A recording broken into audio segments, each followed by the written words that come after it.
Tears நீ பார்க்க போகிறது வான்கோழி சுக்கா எப்படி செய்யணும்னு பார்க்க போகிறோம். அதுக்கு வந்து 2 ஸ்பூன் அளவு ஜீரகம், ஒரு 10 பல் பூண்டு, அடுத்தது கொஞ்சமாக வந்து வரமல்லி 1 ஸ்பூன் அளவு எடுத்துக்கோங்க.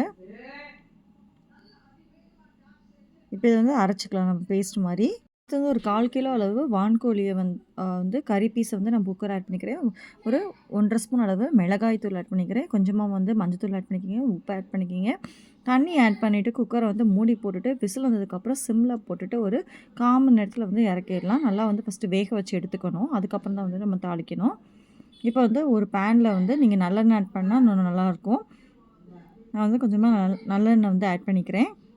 இதில் வந்து கருவேப்பிலை, காஞ்ச மிளகா ஃபஸ்ட் ஆட் பண்ணிக்கோங்க. அடுத்து பட்டை, கிராம்பு ஆட் பண்ணிக்கிங்க.